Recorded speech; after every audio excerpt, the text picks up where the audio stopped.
Guys, it looks like the purge has begun.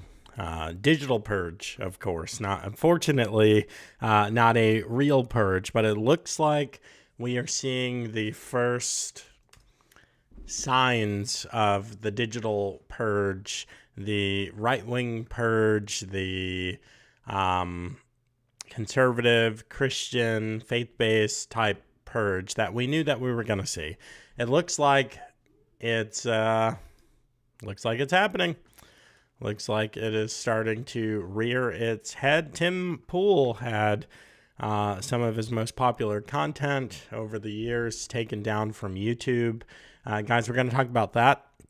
We're going to be talking about how relativism is a joke and it's destroying this country, and why you and I, but especially you, because I've already started, need to develop better informed opinions, which means that the opinions are undergirded by truth, and not just scriptural truth, but your actual understanding on a philosophical basis, so that you understand the arguments that undergird your beliefs. Everything in the Bible is true, and there are ways that you can know that it's true. And the reason that all of these deconstructionists exist is because you've not adequately equipped yourself to understand truth.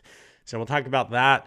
Guys, where the internet's finally saying that red states have some serious problems. I've been saying this a long time. We're going to be talking about that and a little bit of the spooky AI stuff that's going on with deepfakes, and not just how they relate to adult entertainment, but how they can actually impact public opinion, the news and media, how they can impact and even sway elections. Guys, all that and more, and it all starts right now.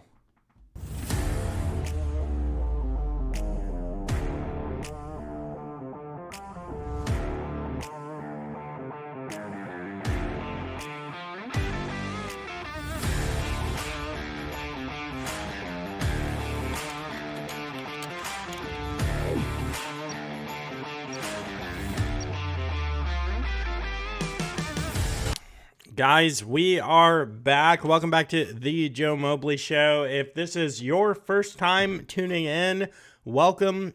I'm Joe Mobley, your host and the original uncloseted conservative. Tonight, I am not joined by outspoken Samantha. She is taking the week off. So I almost said I hope she's got her toes in the sand. She lives in Texas. She does not have her toes in the sand. But I hope she's having a good evening with the family and chilling out there in the free state of Texas, which, hey, who knows, could become the Republic of Texas again at some point. So while we're getting spun up here, which means I am pulling up the Rumble chat, Rumble keeps signing me out. What the heck is going on, guys? Making sure that we are live on Twitter, now X, making sure that we are wheels up on, yep, there we go. Well, let's mute it so you don't hear the devil there. All right, sweet, we are rolling. So I can see your chats, prioritizing chats on Rumble as always. So while we're getting spun up, guys, if you want to support the show, definitely like, share, subscribe. Making sure you're subscribed and sharing this with people. That's how we haunt big tech's dreams at night. But if you fancy yourself a super fan of the show, you want to support me, my content, and the growth of this business, you can become a paid supporter by going to thejomobleyshow.com/join. The link is right below wherever you're watching, wherever you're linking or listening. $5 a month, and you get exclusive access to me. You get access to a community of very, very well-rounded, not just like-minded people, but a really awesome community out here in my locals community on the internet. We have great conversations and post images and videos that we don't share elsewhere. You also get the cup and mug. I finally got my mug. I must say, It's a good looking. Is it gonna focus? I gotta hide my face. It's a good looking mug. It's a 15-ounce mug, and it fits all 4 of my big sausage fingers in here, which is funny. Eliza's gonna laugh. I don't have big sausage fingers, but I hate mugs that I have to like scrunch up my hand. So man-sized mug, you can fit your whole hand inside that handle. You also get the member only, the mug is members only. The shirt is available for purchase, but for your $5 a month, you get the shirt on screen, the Joe Mobley Show member shirt, member only mug. And you also get access to the member only show, which is typically right after the live stream on Thursday night. I'm not feeling well. I got a major headache. And I'm just starting to get over a cold that this time I started the cold in the household, and now Eliza's sick and the kids are sick, and that's a whole deal. So to make you paid member square, I'm going to try and do a member only stream tomorrow. So sometime early afternoon, when I've got a break in the workday. If you're not quite ready to become a member, then you can go over to thejoemobleyshow.com and check out our shop. We've got the best punny, saucy t-shirts on the internet. Fan favorites these days. The Joe Biden one-star would not recommend is always a favorite. But I was in Charlotte, North Carolina this past weekend for a family wedding, and I wore my AR-15 identifies as a stick shirt. And shout out to you, North Carolinians. You guys loved that shirt. I handed out a lot of cards and got a lot of new friends and fans. So that's a lot of fun. Go check out the shirts, softest shirts that you'll get, and become a member. Like, share, subscribe. I've said all the things. Let's get into the topics. All right. So if you all are fans of TimCast, and you know that I am in particular, then you know that Tim's been experiencing the cyber nonsense this week. He tweeted out yesterday, this was before his evening show, YouTube has declared war on TimCast IRL, retroactively enforcing. Those are the key words, my favorite words. If you've been following me for any amount of time, you know that I have a bug up my butt. I do, about YouTube and retroactive enforcement, because that's exactly what happened to me. But goes on, TimCast IRL retroactively enforcing rules against our 2 biggest shows ever, Joe Rogan, Michael Malice, and Alex Jones. So he went on to correct himself. Apparently, it was his 2nd and 3rd biggest show, not 1st and 2nd. You know, you fact checkers love to be out there doing what you do for whatever reasons, we'll say, that are totally legitimate. Love hearing you trolls. Love it to death. Yeah, here's the thing. The shows were 3 years old. So if it was okay, if there was an issue with it, tell us, the content creator, you know, this isn't a hobby for him. This is a business, and he has employees and their livelihoods to think about. Unfortunately, right now for me, it's a little bit more of a hobby. I still have a 9-to-5, which isn't true. I work well over 40 hours a week at my day job. But that's a story for another day. And I enjoy it. I love what I do. Excuse me. Sorry, I'm still getting over the cough. But we need to know if we're not abiding by the rules. Now, so many people out there think my content's not getting views because of shadow banning. My content's not getting views because of X, Y, or Z. There is some of that goes on. There's a lot of that goes on. I know. My channel, from 2020 to the middle of 2022, my show was blowing up. I was on the path to being able to get out of a day job. And I've been majorly set back by the fact that YouTube canceled they permanently banned my original channel, my original account, all of my personal playlists that I made for music students over the years when I teach private lessons, playlists that I made for my own personal use, whether it be a meditation, motivational playlist, walks, music, my at work, relaxing playlist, gone. I'd have to recreate years of, it's weird to say work, but years of effort, because YouTube just blew it out of the water. And just like Tim Pool, who they've not taken his channel down, but just like him, I wake up and I see these messages and it's like, oh man, content's been pulled, 1, 2, 3. And then my channel's blown up and I'm looking through the emails and it's like, it's the end of, when was it? It was, it got blown up a week before the election for an interview that was well over a year old. It was my interview with Virginia State Senator Dick Black, which was me, him, and Casey Gates. And essentially, 90% of the interview were Casey and I just being completely enthralled by Dick telling stories of the men that he lost in Vietnam. He was a helicopter pilot. Hearing about the radio men that he had lost, hearing about the Bouncing Betty that malfunction that should have killed him and all the casualties he was collecting at the casualty collection point in the danger LZ that he shouldn't have gone down in, but he wasn't, going to leave without his men. Like that's the interview that got taken down. No clue why, but excuse me.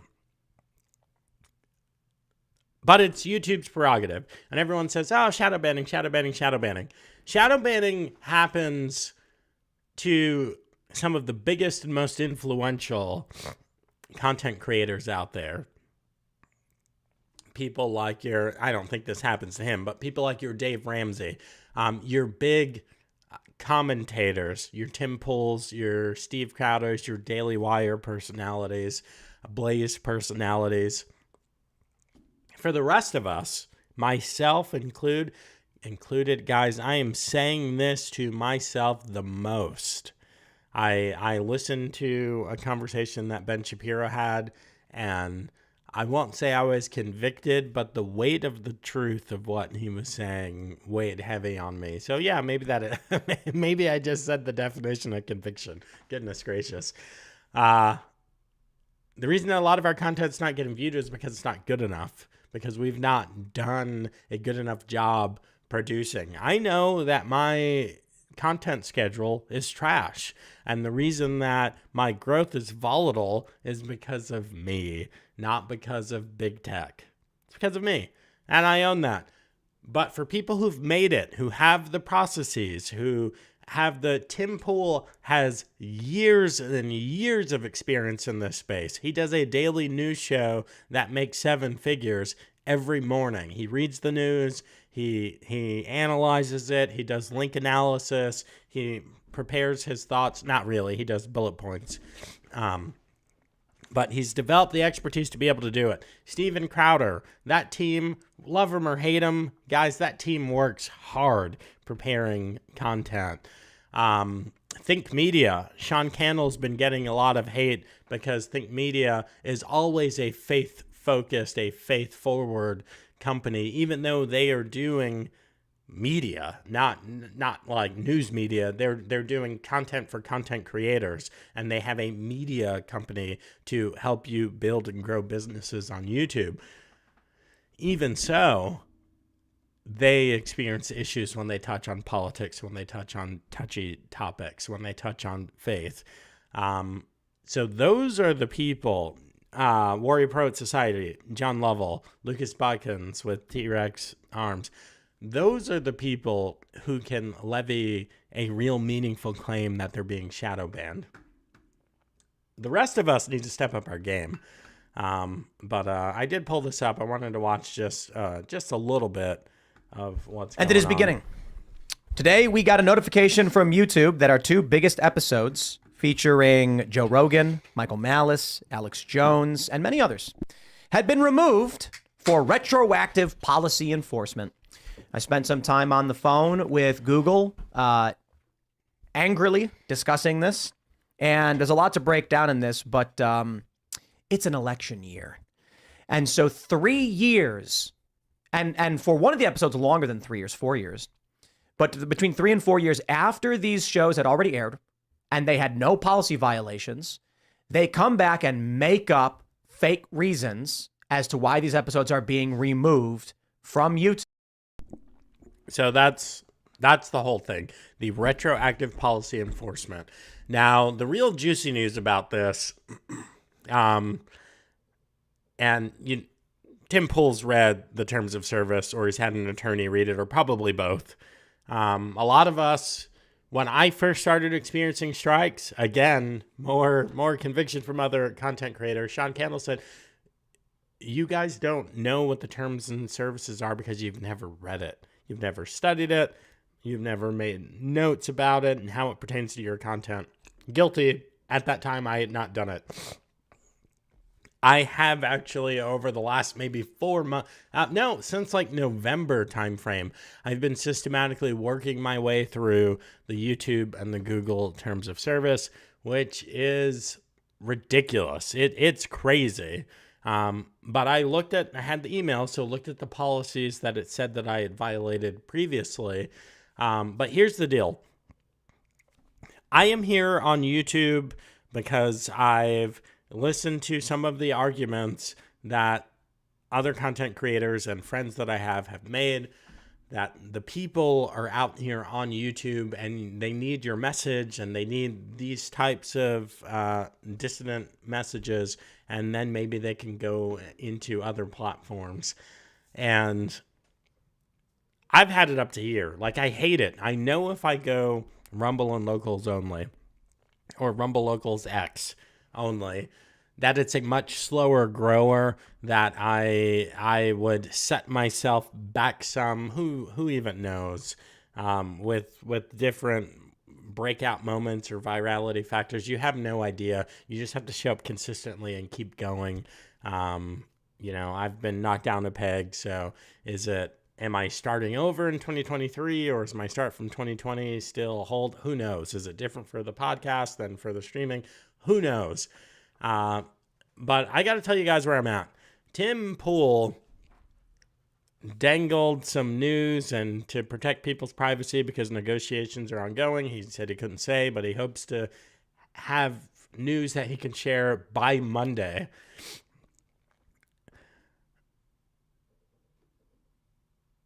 I think that he's leaving YouTube. I think he hinted heavily that it's not sustainable. You cannot have a business. You cannot grow an audience and have a sustainable business with regular workflows and business practices when targeted, honestly discriminatory, and retroactive policy enforcement is hanging over your head. You can't do that. So I've gone back and forth. I am completely comfortable saying, myself, not a statement for Samantha. But if I wake up on Monday and Tim Pool's left YouTube, that's going to send another huge amount of people, just like when Steve Crowder did his thing, to whatever platform it is that he chooses, which in my opinion probably be Twitter, probably be X. That's going to send another horde of people off of the platform over there, kind of exclusively. There's a little bit of a digital real estate grab right now. Anyway, I want to leave YouTube. I really do, which probably means leaving Facebook and Instagram as well, which I very rarely create for Facebook or Instagram. I do create a little more regularly for YouTube, It's just a huge pain. So love to hear what you all think in the comments. You know, is it just wildly inappropriate, irresponsible to not be on YouTube and trying to create a digital media company? Which, by the way, is my desire. I do not want to be an influencer. I do not want to be a celebrity. I want to create a digital media company. I am creating a digital media company, which will hopefully one day, it's not going to be called The Joe Mobley Show. It's called something else, and has multiple shows on it. Not a 24-hour news cycle that's destroyed huge parts of our life of America. So stupid. 24-hour news cycle. All right, let's get this fixed. Anyway, yeah, I still want to get off of YouTube. But I think that'd be a good catalyst. If Tim Pool, goes, I think I'm gonna go as well. All right. Guys, my friend, love her to death. She is just taking the internet by storm. She Van Fleet is at it again. She's got this awesome tweet out where she says NPR CEO Catherine Mayer, it looks like, believes that truth is relative.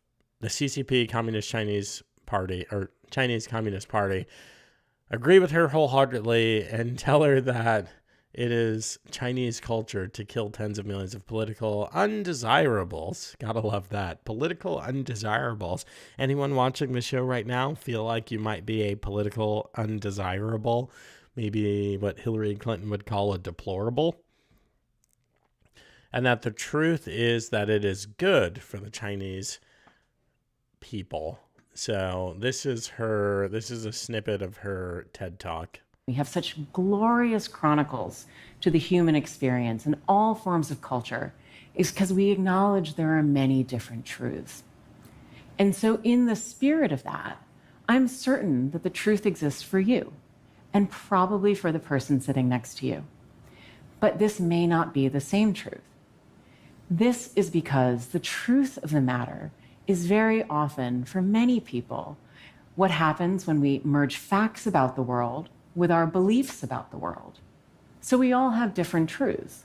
They're based on things like where we come from, how we were raised, and how other people perceive us. Is that part of the reason? All right, so Catherine here says that truth is the end product of bringing facts about the world together with beliefs about the world, which is to say, truth is subjective.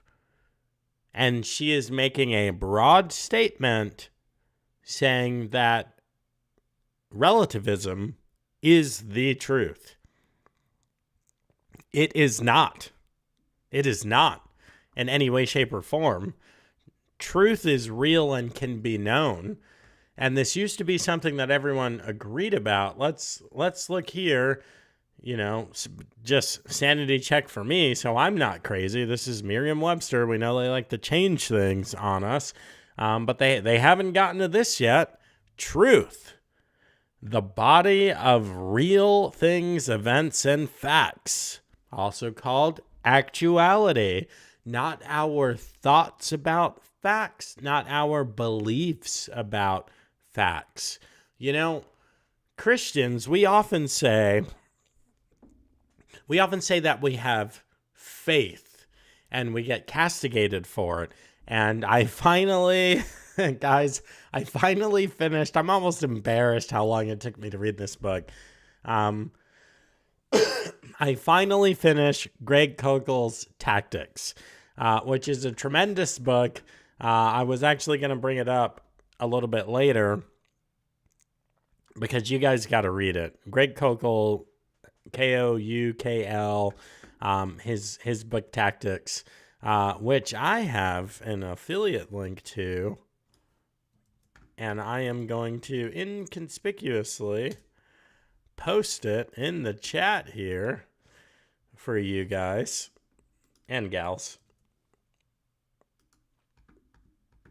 Where is YouTube? Where's the YouTube chat? I don't know where the YouTube chat is, but there we go. Oh, shoot. That posted to Samantha's YouTube channel. Well, we'll get that figured out. Anyway, a wonderful book, Great Coco's Tactics, a game plan for discussing your Christian convictions.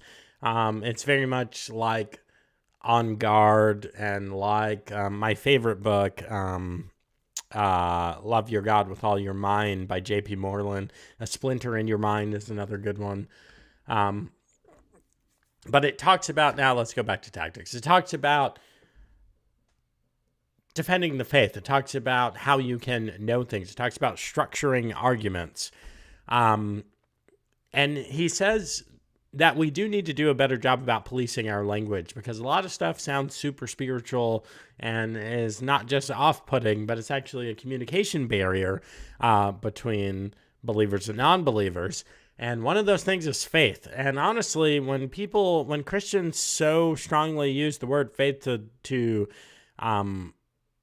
tell another person why they believe everything they believe, you can use it for some stuff, but not for everything.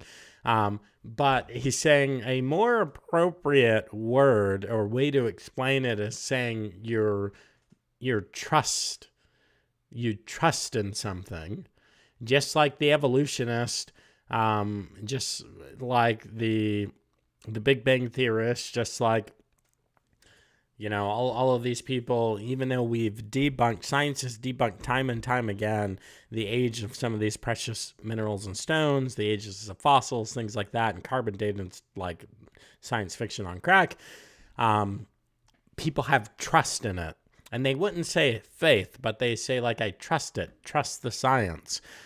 Well, we trust in things for clear and articulable reasons. Those reasons are called facts. So, no, the truth is not relative. There's no definition of truth that is supported by relativistic thinking, that is supported by this new age stupidity. And it really is stupid, because the ancient philosophers all of the ancient philosophers were theists. They believe in some god or group of gods. Now, some of the more modern philosophers, any of them who are true atheists who believe in no supremely powerful entity, individuals, being of any kind, they all know, we're talking Charles Darwin, we're talking Sartre, any Nietzsche, any of your big, like, dogmatically atheist philosophers, they know that morality is not real. It's made up. They know, apart from a God to issue out morality, that mankind is just playing make-believe. They know that you cannot get from an is to an ought. You cannot get from a descriptive to a prescriptive. You can't bridge that gap. But we have these new age kind of bozos that tell us that we need to do that. But which, you know, in a way, I'm conflating Catherine Mayer to that, because of these statements that are made not just on the public stage, but at a TED Talk. This is high level kind of nonsense. That truth exists, and the truth can be different for you and the person sitting next to you. The fabric of reality cannot sustain that kind of nonsense, let alone the fabric and the structure of a society, of a justice system, of a family, of a community. It can't be, well, gravity exists as a fact for me, but maybe not for this person sitting to my left. It can't be that light is essential to life and growth and production, but maybe not for the person to my right. No. So stop buying into it and push back. The truth is real. Truth, beauty, love, objectivity, these things are real and can be known, have been revealed to us. We were created the rational being, set apart from everything else in the universe to have an intellectual capacity so we can know God. That's why it didn't happen. That's why we were created that way, so we can know God and have a relationship with him. But this is like 1,000 miles away from that. This is just truth, guys. It's a noun. The plural is truths. That doesn't mean multiple contradictory bullcrap statements. It means multiple truths, like gravity and water freezes at 32 degrees and expands and then contracts and is a crystalline hexagonal structure. Those things are truths with an S. The body of real things, events, or facts. Actuality. The state of being the case. Fact. Fact is another one of those words. Anyway, I think we've sufficiently hit this point. I jumbled up my notes here and we bounced around a little bit. Facts about the world and your beliefs. You throw those into a blender, you blend it, shake it up, whatever, and out comes truth. Wow. All right, well, on to super creepy story. Let's talk about AI for a minute. My question to you is, after we've just established as a fact that truth is true, that facts are facts and non-facts are necessarily not facts, which is another logic set that people need to be able to wrap their minds around. This remote is black, so it is necessarily not red, blue, orange, a toaster. The fact is, it's a remote and it's black. And I can structure an argument that this is true. And many of you can't. Many of you can say, yeah, it's a black remote. But then there's a 5-year-old asking you why, how, explain it to me. And you can actually structure an argument to support the fact that it is what it is. So with that in mind, and to see that the topics aren't completely random, how can you know anything is true this election season, this year of our Lord 2024? How can you know things are true? How serious is the problem of not being able to ascertain truth? And last but not least, what, if anything, can be done about it? While you're formulating your thoughts, I'd love to hear from you in the chat. While you're formulating your thoughts about that, let's watch this clip. It's a 16-minute video. We're going to watch about a minute of it. But man, check this video out. Here, let me show you the regular image. This is the thumbnail. So this is what it looks like if you find it on YouTube. And it is called Deepfaking Democracy, Why AI Threatens News and Global Elections in 2024. Guys, love them or hate them, Forbes did an excellent job on this. So let's have a listen. I'm being replicated by a stand-in actor to read this monologue, and then my appearance and voice is changed using artificial intelligence. So now that I've got your attention, let's send it back to the real Brian Sullivan as we dive deeper into this revolutionary technology. Some of the more prominent clips. Yeah, so this whole experience, which isn't even the most advanced that these capabilities are, I'm being replicated is wild. For this man to be here in a suit. And honestly, guys, he doesn't even need to be in a suit. He also doesn't need to be a similarly colored, from a complexion standpoint. He doesn't need to be white. He doesn't need to have blue eyes. He doesn't need to have a similar complexion or hair color or as the other guy. That's kind of, I feel like that's done for dramatic effect, but I could have been the subject for this, the little actor prompt here, presenting as the other newscaster. Stand-in actor to read this monologue, and then my appearance and voice is changed using But artificial in real time, intelligence. that happens. And it's a problem because it's not technology that's out of reach for everyday people. These AI models, these different engines are extremely powerful, and they're very available to a wide range of consumer. But I'm getting excited. Let me finish the clip that I intended to show. So now that I've got your attention, let's send it back to the real Brian Sullivan as we dive deeper into this revolutionary technology. Some of the more prominent clips that we had found were actually from a TikTok and YouTube creator. His name is Krishna Sahai. Some of his most watched and most viral videos were news segments with CBS anchors that interviewed him as the only survivor in a school shooting. We are now interviewing the only survivor of the recent Texas school shooting, high school student Krishna Sahai. In one example, he was the shooter. In one example, he was a survivor. And across all of the examples, he was mocking the school shooting itself. We are now interviewing the only survivor in the recent school. It's incredible to me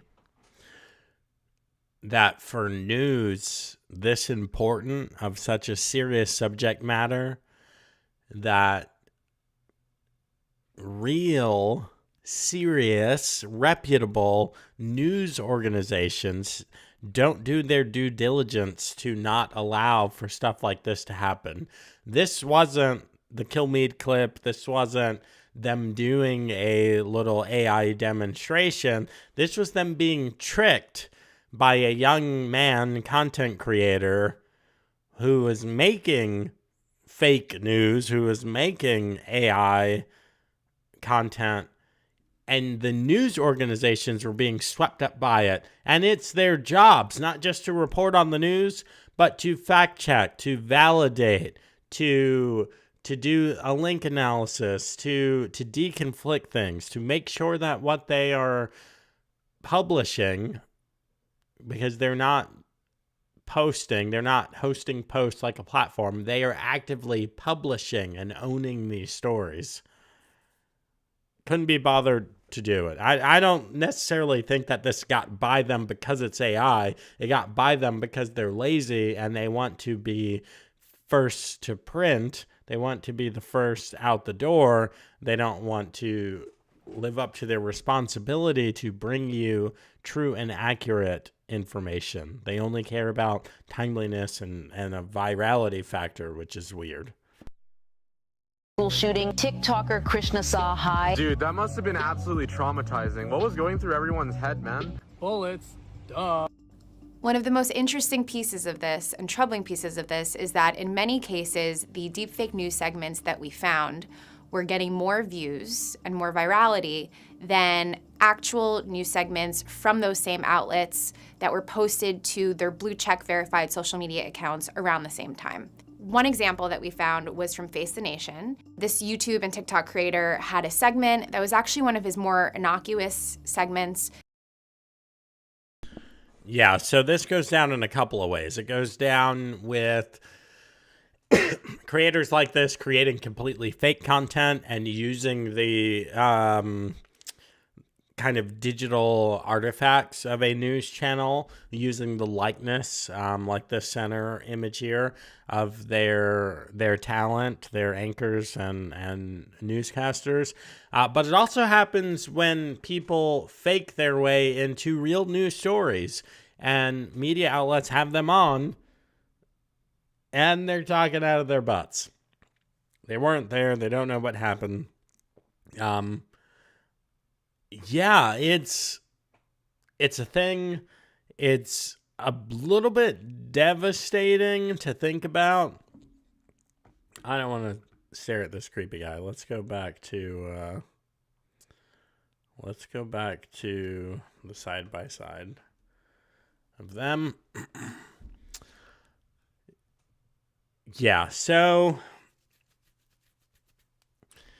lots of different ways to approach this problem. AI's not going anywhere. I don't know that I can say that some amalgamation of regulations and laws and protections are the answer, because those are always stupid. And the old geezers writing the laws have no idea about these technologies. They don't know what they're talking about. And it's the same for you right-wingers out there that we get frustrated with this. Having Congress come up with the fix for artificial intelligence, for the internet, for data mining, for social media and its impact, having Congress do it is the same issues that we have with having them regulate firearms. They don't know what they're talking about. And they say things like ghost guns, which I don't know if they think they're invisible or they can teleport or something like that. And they say things like bullets can stop or derail trains, take down planes. Nothing that you or I own that we can shoot at a plane and take it down. Yeah, they just think all kinds of stupid things about firearms. Those same types of issues, from ignorance and lack of understanding and an unwillingness to familiarize yourself with the facts of the case here, those same issues come to bear probably tenfold when we're talking about exquisite technologies like artificial intelligence. Then we have the First Amendment problem. And they actually speak to the First Amendment problem, so I'll bring that in. But the reality is, lying on the internet is protected speech. That's what I'll say. So here's a take from someone who knows more about the issue, and I would just say consider it.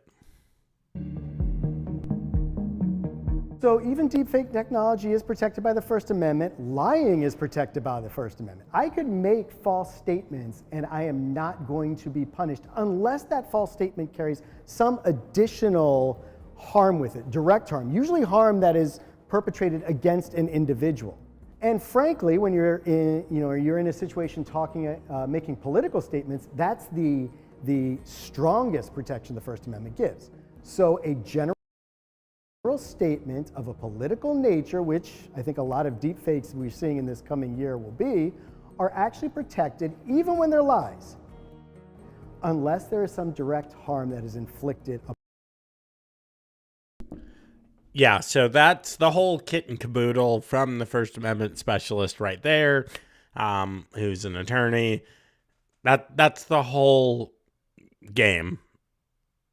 Lying on the internet, deepfakes, satire, comedy, fiery political speech, which I've been known to do at the school board. If you were on my Twitter last week, oh boy, did you get some wild conversation about speech, because I deign to say that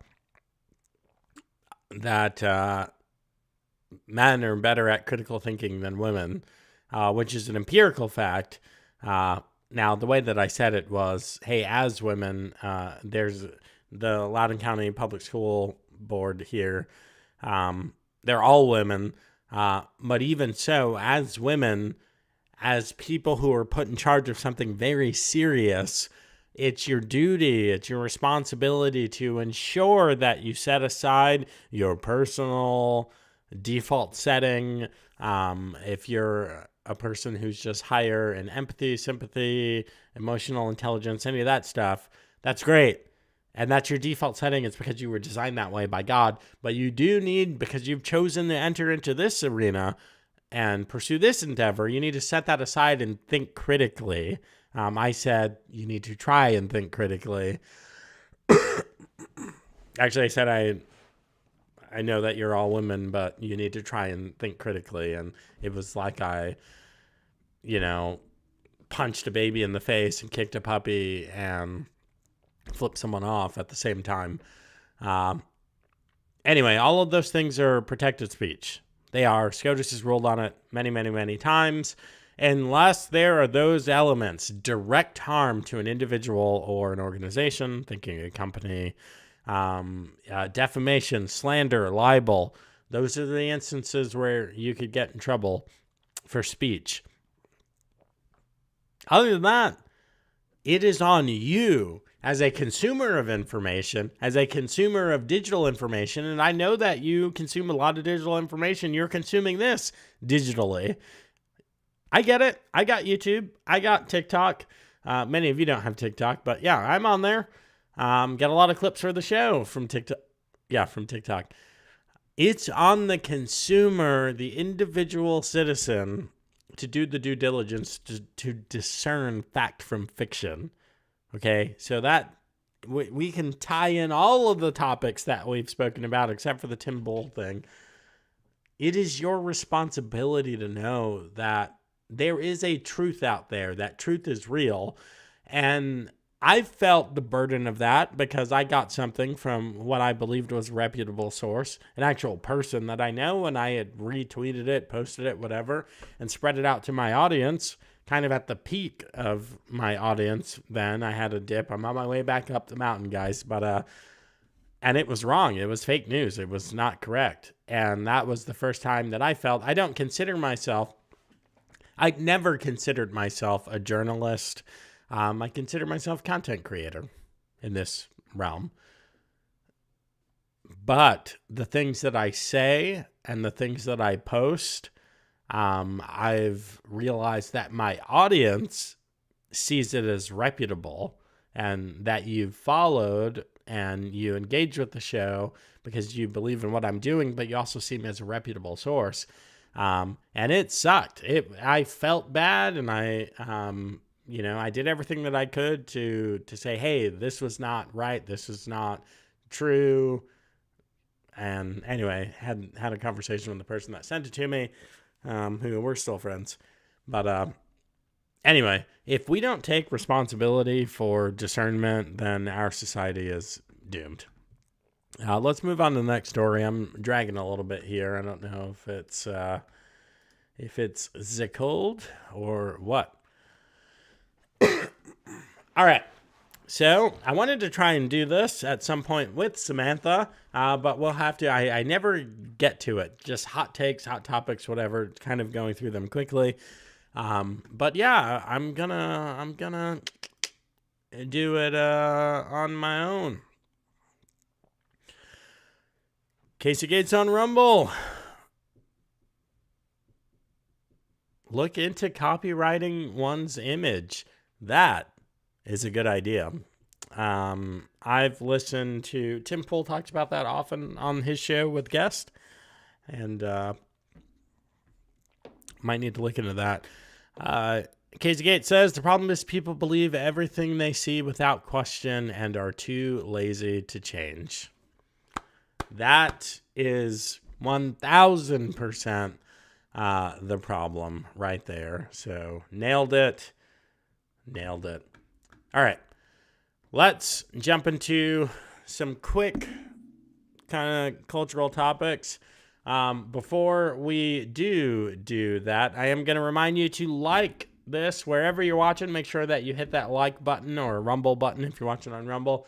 Go ahead and make sure you're subscribed. You've made it well into more than halfway through the show, so you enjoy it. So subscribe.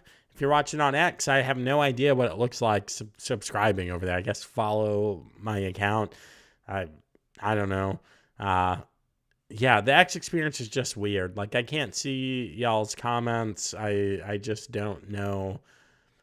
I can see that almost 100 people are watching, but I don't know how to engage with you all there. Elon, please get that figured out. But what I'd say to you all is probably subscribe on Rumble. And then, of course, get your merch from the shop, thejoemobleyshow.com/shop or thejoemobleyshow.com/join to become a member, $5 a month. You get the mug, you get the shirt, you get the community, which is what really matters. All right. So we did that. Let's, I got to tell you guys, I watched this video. This video hits. Like this guy. Take a listen. I don't believe 99.9% of Christians have understood what worship is. I myself did not know it. I thought it was singing songs on Sunday morning. I discovered it was not. I discovered that worship was giving to God in secret without anybody knowing that which is costly, that which is precious, giving up, sacrificing, denying myself. When you're tempted strongly to watch pornography and you deny yourself, the desire is strong in you and you refuse to look at it, that's worship. If you don't do that and come here and sing psalms on Sunday morning, I want to tell you the devil's having a big laugh at you, that's all. God's not impressed. If you're not obeying God before you come here on Sunday, you're not worshiping God at all. Don't fool yourself. Call it singing. Worship God like this, in secret. Nobody knows. Wife does not know the sacrifice he's making. You and God, in secret, denying yourself, refusing to look at that dirty picture, denying yourself, loving that person who hates you. God sees your inward suffering when you're trying to do something to obey Him. You know what He'll say to you? Now I know that you fear God. I don't believe. I got to tell you guys, the first time I saw that video, I don't know, it just hit different. This guy's message, yeah. So praise and worship, dancing, clapping, singing to God, with community with others, all of you communing with God together. That's a thing. I'm not gonna say that it's not. I think he believes that it is too. I think he's making a point. But real, true worship, like that super intimate, super close connection to God, is what's done, not just what's done in secret, but the painful stuff that's done, the hard thing, the sacrifice that you make. That's why fasting is so powerful. Denying yourself needs, basic needs, food, water, sex. I don't know how you could deny yourself security.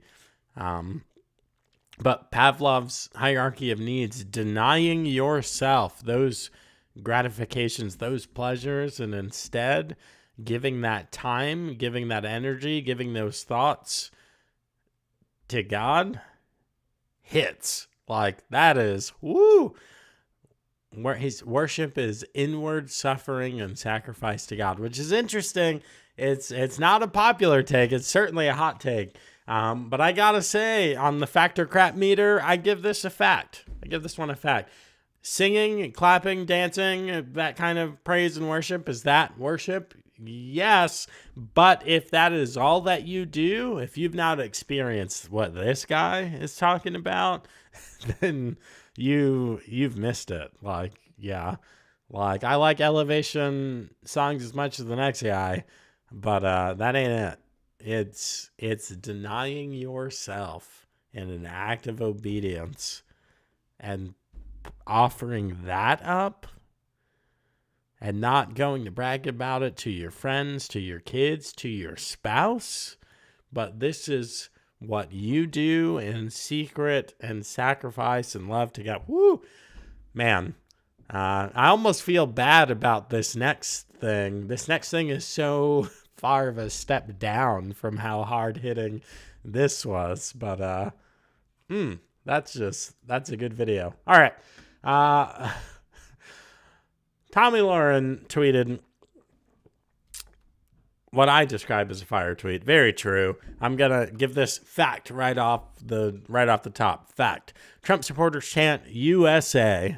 Absolutely, we do. Biden supporters chant death to America. Yep, they do. Yep, I've heard it. They chant,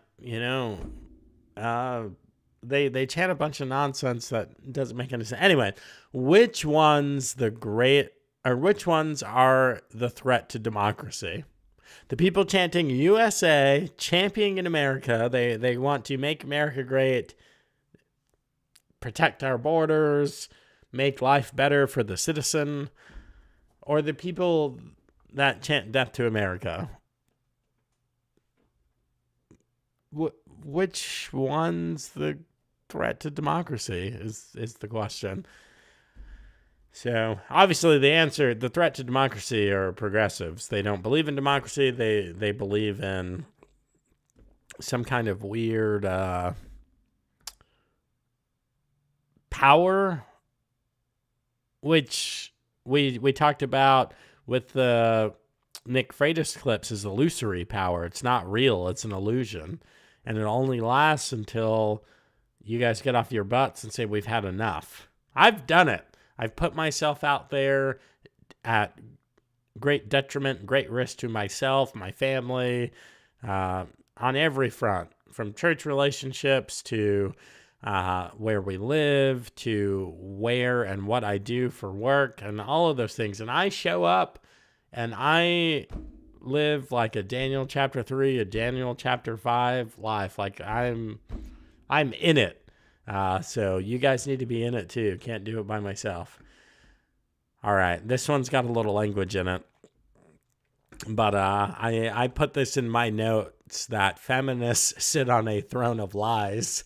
If you think about that that elf meme, feminists sit on a throne of lies, and the big lie is that no one needs a man, that men are useless, we're stupid, and society is better off without us. We're just brutes who grunt and So this is Andrew Wilson on the Whatever podcast. He's the host of The Crucible, which is a great podcast that you should listen to.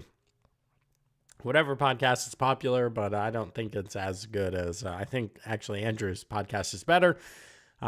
Anyway, hope to have him on the show soon. We tried to make it happen a few weeks ago.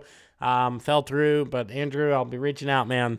We gotta get you in here. So let's if you know him, you know he's comes with some language, but the logic is solid. Here we go. Are you systematically oppressed while your sewers are taken care of for you, while you have air conditioning, while you live in modernity and all modern technology, and every dangerous fucking job on planet Earth is done by men? You're doing that, that's your job, and then we've got our own job. Like, that's okay. Yeah, you do. You have a job, but your job is clearly far less valuable than our job, because without us maintaining the entirety of the infrastructure for which women's pampered asses can even exist inside of society, they would collapse. And how do I know this? Because I have 2,200 years of history to look at to watch the progression of them literally folding like cheap chairs and being passed between enemy armies like it was nothing. They were literally chattel if we decided that they were, and instead we have massive amounts of technological advancements which have allowed for women to even exist in modernity, and instead of being praised for it, men are treated like absolute garbage. Are you systematically So I realized that he probably hurt feelings, but as a point of fact, I agree with everything that was said, up to and including the pampered bottoms part. Oh, Casey, you're waiting on your new shirts to show up. Well, I hope they get there soon, man. I just got mine, and I will be honest. Actually, you know what? Since you bring this up, we'll throw shirts up there. I've talked about this. I've put out. I went through a big, tremendous effort to find new manufacturers and all that stuff for two reasons. To get logos, like this shirt does not have any branding on it. It just has my, Joe Biden 1-star would not recommend. But the new shirts, if you look at the right sleeves of all the shirts on screen, they have the Joe Mobley Show merchandise logo, which is also on the center of the shirt in the middle. I was not able to get a manufacturer to do this for me on a Bella and Canvas 3001, soft cotton shirt in the U.S. They're printing it in Germany. The shirts are mostly sourced from the U.S., but their print jobs are done in Germany, which is a huge pain. But I thought, well, It's going to be high quality printing because Germans, and Swiss are the best with machinery, the best. And I've had not one, but 2 print errors with my own products that I was getting for myself, where I swear, I got an uncloseted conservative shirt, the new one, but I'm telling you guys, it was ever so slightly like, the letters on the end were ever so slightly bowed, bent, like curved. I don't know, are people fatter? And they're like, oh, we're going to put a little bow so it looks straight. I have no idea. But anyway, all that to say, Casey, when your shirts get there, if they're not exactly right, give me a call. Because one, I want to know, because what did I order? Like, I might have ordered like 10 products. 2 of them had these errors. So that's 20%. It was completely unacceptable. And if it's a persistent problem, I've reached out to them, then I'm dropping this manufacturer and potentially the sleeve logos and going back to the previous machining processes because they work. But anyway, going back to Andrew Wilson, just for a second. He's right. Feminism chose the most opportune time in history to rear its head. And so many have noted it's a time where we've had electricity, where we've had phones, internet, where we've had air conditioning, where we've had vehicles that are essentially interchangeable parts, but also disposable. Don't really have to do upkeep because everyone just gets rid of it, and we live off of consumption and debt. And yeah, it's easy to live your soft little life. Now, one of the real purposes of men is appropriately sacrificing and serving and breaking yourself in half in service and protection of women and children. That's not to say stay at home and be barefoot and pregnant, cooking meals and cleaning floors, because that's all you can do. But my wife, she works for herself, but she enjoys the safety and comfort and love and the feeling of being cherished that our lifestyle adores. She's not a slave. She has an opinion. She brings a lot to the table. But she knows appropriately as a woman, like when it goes down, it's my responsibility to deal with this. Like our emergency action plan is her calling the police, her being in her little hunker down location with the kids, with the panic button, with the firearm.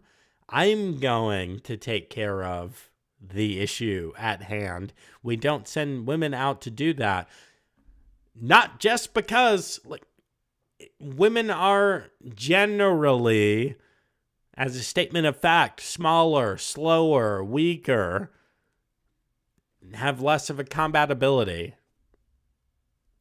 Until 5 minutes ago, everyone knew this to be true.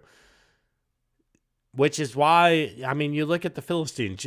The Israelite army didn't want David to go out there because he was a kid. Not just because Goliath was a giant, but because David was a child. Yeah, he had fought some wild animals, bears, and he had had some, slayed some beast under his belt or whatever. But you don't send a child out to fight fierce warriors in battle. Of course, God had other plans for David, but we live in a time where we are being forced. The only authorized thoughts to have is women are physically as capable as men in every possible way. That's not true. The inverse is also true. Men aren't as physically capable in women in a lot of things. The things that are different about us, we cannot have them change to the female qualities.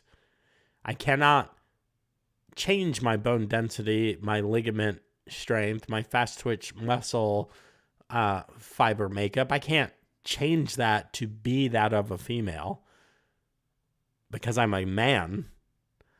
Anyway, nothing wrong with any of the arguments that he levered here. We've got one last clip for you guys. I think so. Yeah, we got one last clip for you guys. Man, that true worship clip, though. Woo, still hits. Still hits. Go back and watch it again. Good night. All right, so I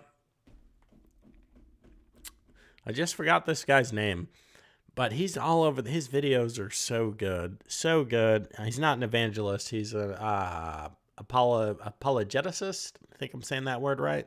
Apologist. I think it's apologist. I think I just made up a word over there.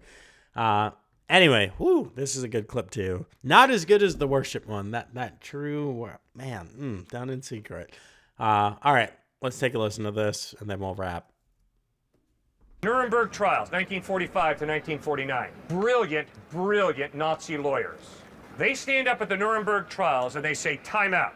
Our Nazi officers who gassed people in Dachau and Auschwitz were simply following orders. How dare you Americans from a different culture come here to condemn Nazi officers for carrying out orders and for doing what their culture taught them to do. The Nuremberg trials shut down. That was a brilliant argument.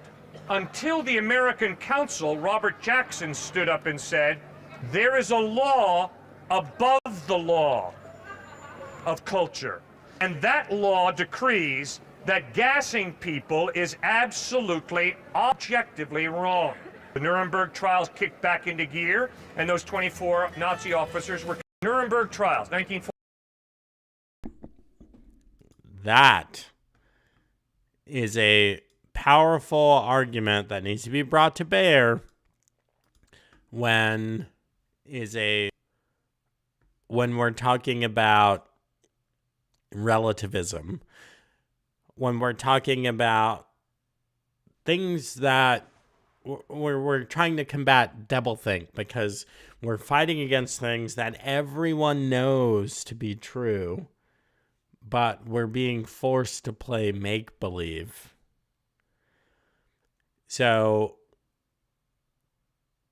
in other clips, he very appropriately asks, from the atheist point of view, you don't believe in God. That's cool. I get it. If you are an atheist, if you don't believe in any supreme being, then you must logically believe that morality is not real. You cannot say a Nazi is bad, because there is no justification.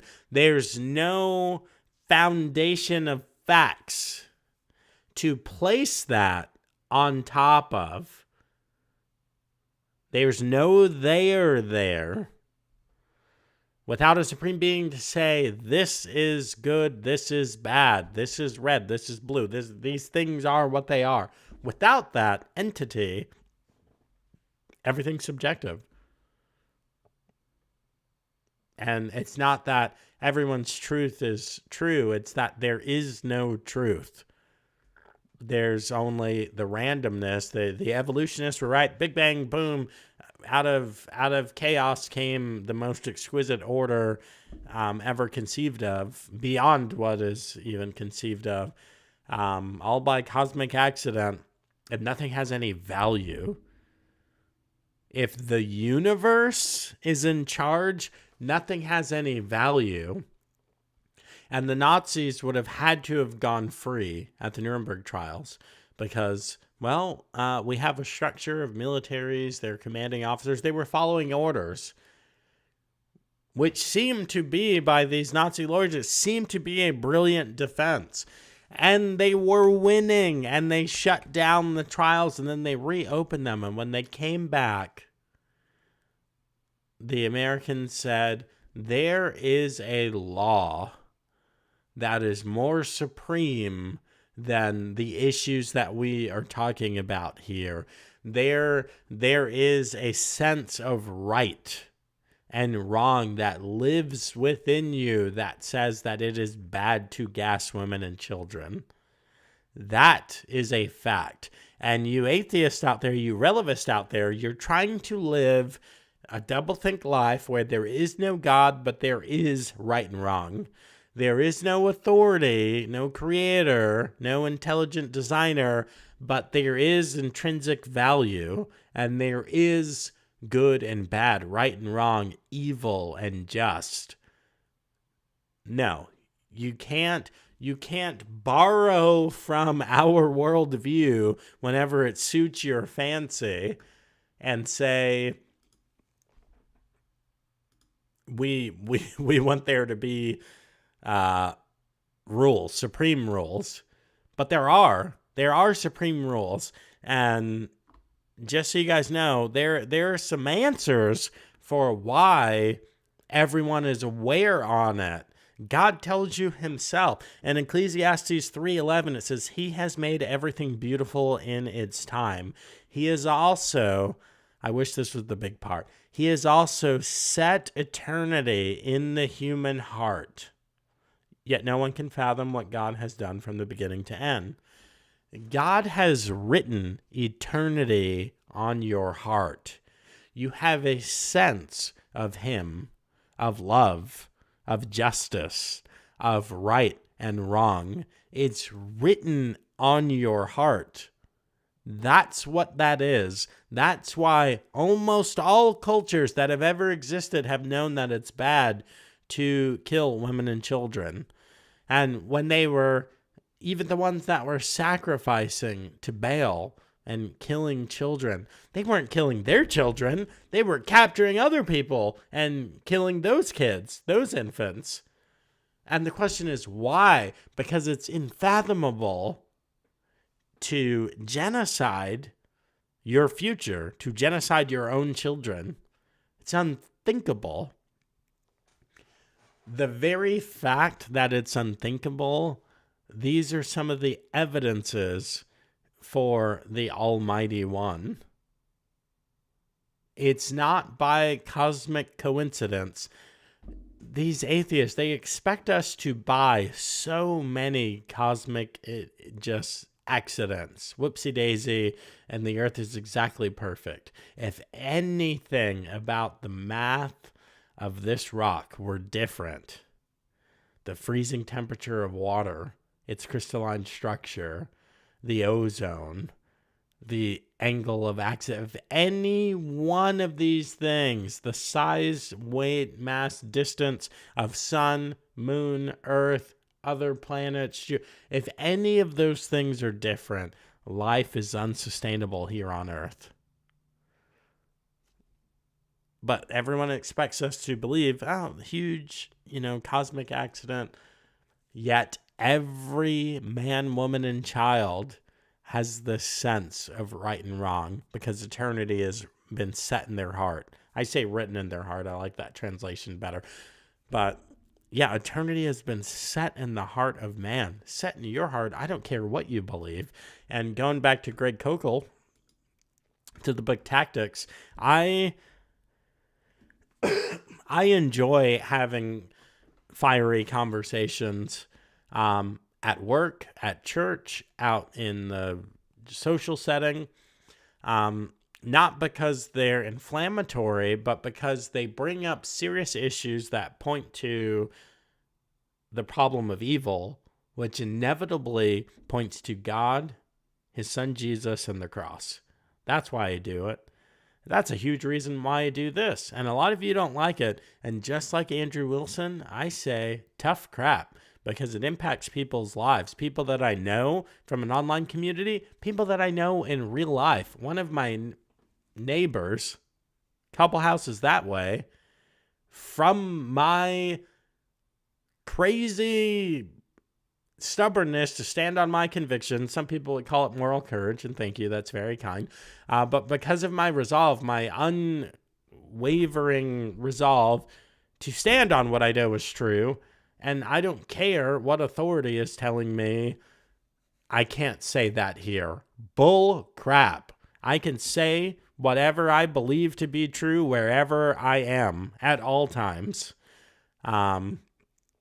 Anyways, yeah, one of my neighbors, because of that, from seeing it, and he started watching the show, but from seeing it, has come to Christ.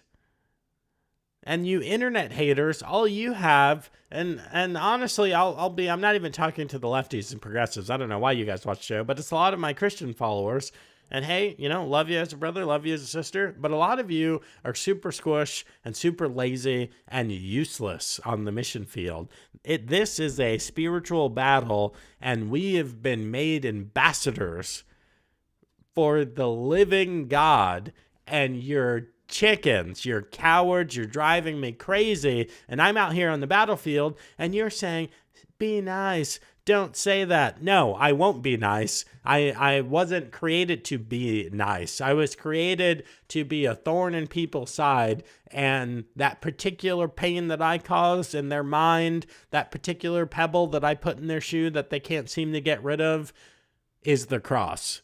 So you do your stupid little thing, and I will continue to do mine, because it's impacting people's lives by pointing them to the truth that there's a loving Father who created them, male and female, Genesis 1:27, 1:19, I think 1:27,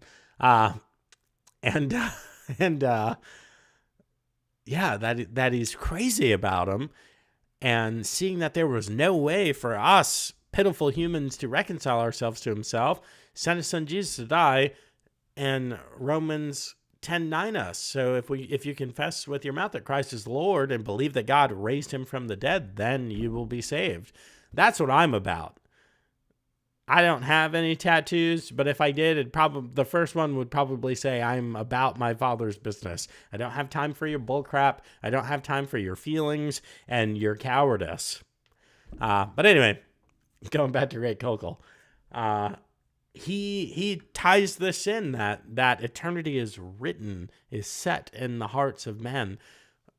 When he says, a beautiful argument in here, and I've started using it. I was using it at my brother-in-law's wedding on one of his groomsmen, who said, he said some very flattering things about me that I won't repeat. But he's an atheist, and he considers himself kind of a student of life. He's interested in history and science and philosophy. And I had a conversation with him. We had a couple hours worth of conversation over 2 nights and a lot of beer. But I can tell you that this young man has some trouble now with his thoughts and beliefs because of the Spirit working through me. And he had said, I've never met a Christian like you. He's like, typically Christians are kind of stupid. And guys, I got to agree, because we cannot answer that everything is faith. We need to actually know what the word says. Oh, it's not here. It's on my nightstand. We need to actually know what the word says, and we need to be able to articulate these things. It's in the book. Always be prepared to give a defense for the hope that is within you. Not the faith that you have, but the hope that is within you. For the trust that you have in God. You got to be able to clearly articulate that. Anyway, soapbox complete. Greg Kokel, I've tried to say this several times. I've derailed myself. He gives a beautiful argument about the Joe rant. Thanks, Casey. He gives a beautiful argument about this, and he's saying everyone, every man, woman, and child has felt guilty. And if there is no God, if there is no inherent right and wrong, why does everyone feel guilty? Everyone feels it. Before I knew Christ, I experienced guilt. I experienced the feeling of letting someone down on purpose, of lying, stealing, cheating.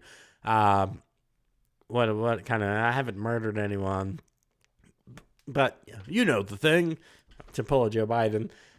Everyone has experienced that. You've lied. You've stolen. You've cheated. You've been disingenuous. You've misrepresented yourself and others. And you feel guilty. That is because eternity is written on the heart of men. Set in the heart of men. Trying to use the translation on the image here, excuse me. Guys, that's it. That's the show. If you're here this long, then you are a fan. So go ahead and like, share, and subscribe. Share it to someone that you think will like the content. Share it to someone that you think will be challenged by the content. Yes, this this episode had some healthy rants in it. Exchange of ideas is the only way we can check your own beliefs. Absolutely. Yep. And a lot of people, a lot of people are too afraid to challenge their own beliefs or have their beliefs challenged or be put in a situation where they need to explain or validate their beliefs. And if you're a Christian, it's nonsense because it says right there in, is it Hebrews or Romans? I started the show by telling you all that I'm sick and I have a headache. So I feel like I get a little grace here, but I'm off my game with the references, which doesn't really matter because God himself, when he was here on earth, he would say, for it is written, blah, blah, blah, blah, blah. So I'm perfectly justified in saying, well, it is written that you need to be prepared to give a defense of the hope that is within you. I think it's Hebrews. Anyway, guys, that is all I got. Thank you for hanging out. I've gone well over time. I hope you like the show. I hope that you were inspired by something that you heard. Just because it was so darn good. We're going to listen to this one more time, and we're out. Like, share, subscribe, become a member. Link is below, thejoemobleyshow.com/join. It's $5 a month. And we're going to listen to this fire video on our way out. I'll catch you guys next time. I don't believe 99.9% of Christians have understood what worship is. I myself did not know it. I thought it was singing songs on Sunday morning. I discovered it was not. I discovered that worship was giving to God in secret without anybody knowing that which is costly, that which is precious, giving up, sacrificing, denying myself. When you're tempted strongly to watch pornography and you deny yourself, the desire is strong in you and you refuse to look at it, that's worship. If you don't do that and come here and sing psalms on Sunday morning, I want to tell you the devil's having a big laugh at you, that's all. God's not impressed. If you're not obeying God before you come here on Sunday, you're not worshiping God at all. Don't fool yourself. Call it singing. Worship God like this, in secret. Nobody knows. Wife does not know the sacrifice he's making. You and God, in secret, denying yourself, refusing to look at that dirty picture, denying yourself, loving that person who hates you. God sees your inward suffering when you're trying to do something to obey him. You know what he'll say to you? Now I know that you fear God. I don't believe 99.9%. Do immeasurably more than all we ask or imagine, according to his power that is at work within us. To him be the glory in the church and in Christ Jesus throughout all generations, forever and ever. Amen. If that was the first prayer you've ever prayed, I hope it won't be the last. Until next time, this is The Joe Mobley Show.